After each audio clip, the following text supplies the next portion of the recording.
From the PEP Radio Newsroom, this is the morning news for November 6th, 2025. These are the stories we are covering at this hour. Happy anniversary! On this day, November 5th, 1 year ago, we had one of the greatest presidential victories in history, Trump posted on social media. Such an honor to represent our country. Our economy is booming, and costs are coming way down. Affordability is our goal. Love to the American people. Sure, Mr. President. The economy was booming under President Hoover when he passed the Smoot-Hawley Tariff Act in 1930. Is that why the U.S. Supreme Court intervened to consider a lawsuit about the tariffs you have used as poker chips with our international trading partners? The economy is doing better simply because the government is shut down and people have already lost SNAP benefits, are at risk of losing health insurance, and unemployment is on the rise? Whatever you say, Mr. President. In other news, a coalition of doctors, groups, and public health organizations who already were suing the government over vaccine policy also are asking the court to disband and reconstitute the U.S. Health Secretary Robert F. Kennedy Jr.'s Vaccine Advisory Committee. The plaintiffs filed the amended complaint Wednesday in a case that pits the American Academy of Pediatrics and other groups against Kennedy. The plaintiffs sued the U.S. government in July in federal court in Boston over Kennedy's decision to stop recommending COVID-19 vaccines for most children and pregnant women. The amended complaint expands the focus to the Advisory Committee on Immunization Practices, which advises the government what vaccines to recommend. Kennedy, a leading anti-vaccine activist, before becoming the nation's top health official, fired the entire 17-member panel earlier this year and replaced it with a group that includes several anti-vaccine voices.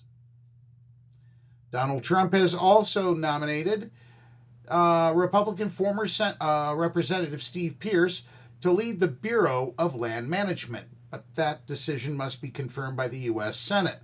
The agency oversees about 10% of the land in the U.S., giving it a central role in Republican attempts to increase fossil fuel production.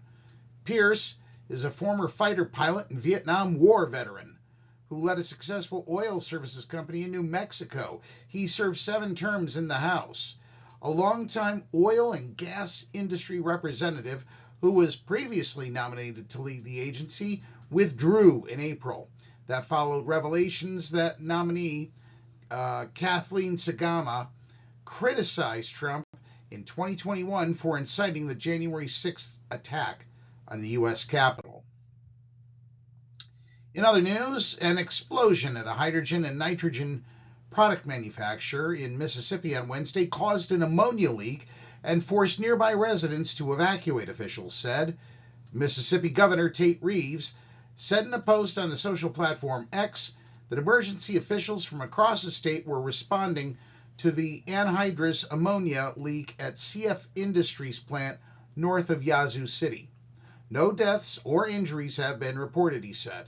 Thank you to all of Mississippi's first responders and emergency managers for quickly responding to the leak, he said.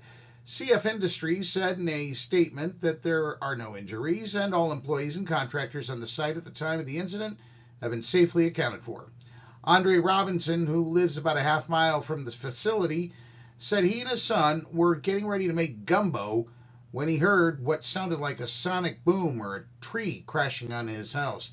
If you're watching the YouTube version of this news, you'll see the explosion that Andre Robinson took a picture of just a half a mile away from his home. Turning to Pennsylvania news, Democrats declared victory over 2 Republican incumbents in the races for Bucks County District Attorney and Sheriff this week. Bucks County is a bellwether for the state. John Kennedy, a political analyst at Westchester University, said it's one of the closest, most competitive counties in the state. With more than 54% of the vote, Joe Kahn becomes the first ever Democrat to be elected Bucks County District Attorney. He beat Jennifer Shorn, who was appointed in January 2024. Kahn ran on issues of child and environmental safety, promising to unify a region often divided by politics. I'm the son of a Muslim and a Catholic who was raised in a Jewish neighborhood, Khan said, and I was taught to stand up for everyone.